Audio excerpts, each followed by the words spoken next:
Errol Spence is about to get his butt beat by Terence Bud Crawford, according to Crawford's own trainer and manager, Bomac. That's what I'm going to talk about in this video.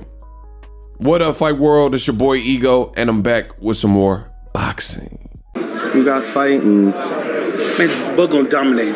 Gonna dominate it. Just like I said in my tweet,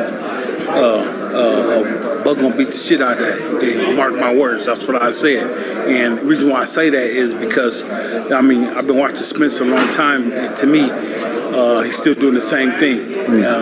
He may got stronger. He may improved on some of the things that he do in camp, but as a trainer, he's still doing the same thing. And if he ain't changed then, he ain't gonna change by the time he get in there with Terence. That was Terence Crawford's trainer, Brian McIntyre, Bomac. Let me know if you agree with that statement. He's saying that his fighter, Terence Crawford, will beat the ish out of Errol Spence Jr. So drop me a comment. Let me know if you agree, disagree, why. Listen, it's a great fight. Errol Spence has done what he said he's gonna do, which is collect his side of the belts. And now that he's done that, he has been more aggressively talking about Terence Crawford and entertaining the subject. As a man, I have no choice but to respect any other man who is congruent with what he says he's gonna do. So if you say, hey, I'm gonna be at the gym at 6 a.m. and you're there at 6 a.m., respect. If you say you're gonna be at 6 a.m. and you don't make it because any line of reasons, you know, it's not as respectable. So Errol Spence is really just done that. Errol Spence said what he wanted, what he was gonna do, and I'm gonna make another video about it. This is why you guys gotta subscribe to my channel. If you need a way to watch Shakur Stevenson, Oscar Valdez, click the link in the description. You can order ESPN Plus. Watch Stevenson Valdez. That's a great unification, and it's coming on this Saturday. Again, it's an affiliate link, so it does help the channel continue to grow. I like to grow organically, and it allows me to, you know, push out more content and the YouTube algorithm to notice us so we can reach more boxing fans. So Shakur Stevenson, Valdez, link in the description. Again, Terence Crawford versus Errol Spence. It's a great fight. It's a great fight. I respect that Errol Spence Jr., his plight, what he's been through, the ups, the downs, the things that otherwise could have torn him apart, made him rethink his career. Because like you got to keep it real. Some guys would go through what Errol Spence went through, and he already told you he has PTSD, and they would decide maybe not to be a fighter. I mean, who gets mangled up in a car and takes that type of blunt force trauma and decides they want to keep getting punched in the face for a living? Some people, the injuries may become too much. You look at football, NFL, the Colts, Andrew Luck. Andrew Luck was tired of being injured, and he had decided, I'm going to preserve my body, and this doesn't make sense anymore. My body, you know, can't handle the NFL, and my peace of mind and my health, that is paramount. And he decided to retire in what most people thought prematurely. Like, you look at a guy like Tom Brady. Tom Brady just retired recently, and he was drafted in '96. So Andrew Luck, he's way younger, and he already retired before Tom Brady. So levels, but that's what it is. Errol Spence, to me, he showed me a lot in the fight with your Dennis Ugas, because he took a man coming off of a Pacquiao performance, and as good as he looked in that particular fight, and he made that same man look like a shell of the fighter we saw versus Pacquiao. Now, as far as Bomac saying Crawford will beat the ish out of Spence, LSI, as I always say, that's an acronym for let's see it. You know, I have to see it because, you know, I feel like Terence Crawford's fans and Terence Crawford's team in general, there's a lot of like rah, like kind of,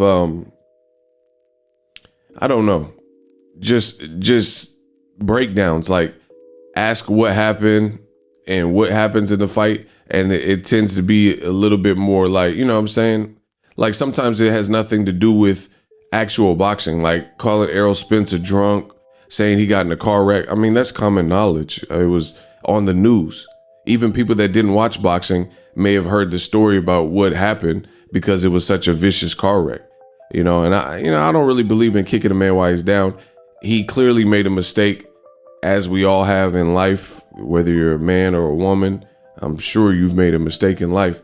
And, just something like that, he had the ultimate payment, you know what I'm saying? He almost got separated from this world spiritually, you know what I mean? Knowing he has kids and family and a legacy that was unfinished, so he went from an immediate high in a Sean Porter fight. I was at that fight, classic fight, to an immense low, I would imagine, so for him to rise through the ashes and rise, like a phoenix rising, that's impressive, because it wasn't just that. He also had the situation with his eye and had another immediate setback where the Pacquiao fight, he thought he was gonna fight Pacquiao, and that didn't manifest because of obvious reasons with the detached retina. So as far as the breakdown, listen, I respect Crawford and I respect Errol Spence. Whoever wins is gonna win.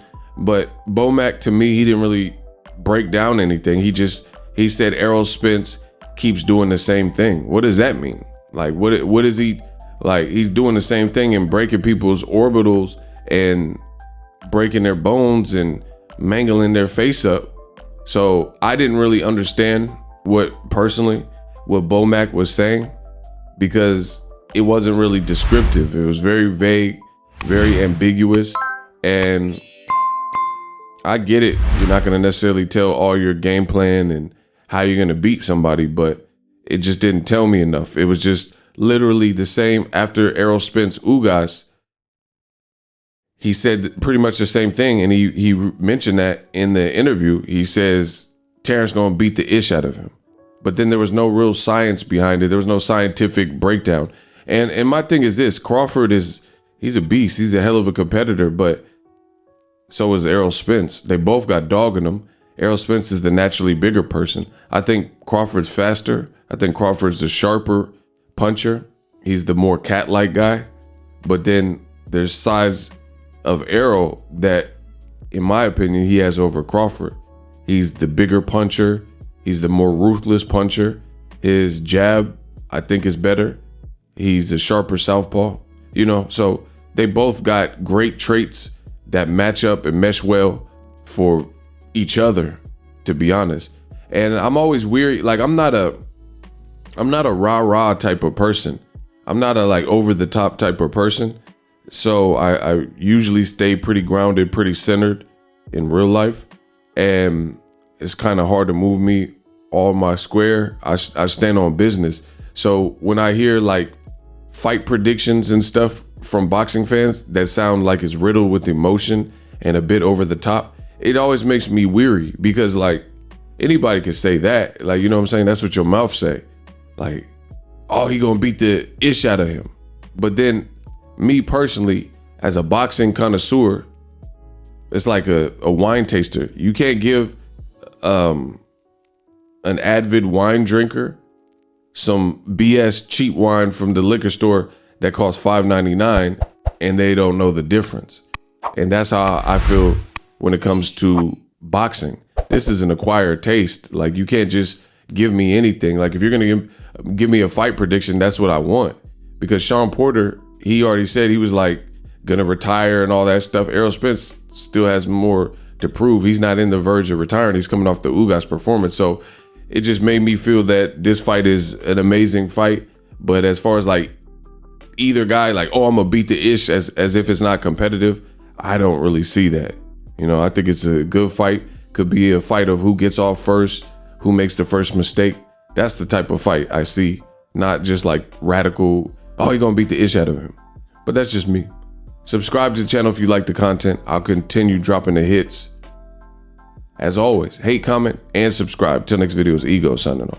Are you tired of your YouTube videos not getting any views? Well, consider TubeBuddy. I've used TubeBuddy for years to scale up my YouTube channel. Now we're sitting over 200,000 subscribers. TubeBuddy is a browser extension that offers a ton of built-in productivity and time-saving services to take your channel to the next level. Use my link in the description to get started with TubeBuddy and level up your channel faster.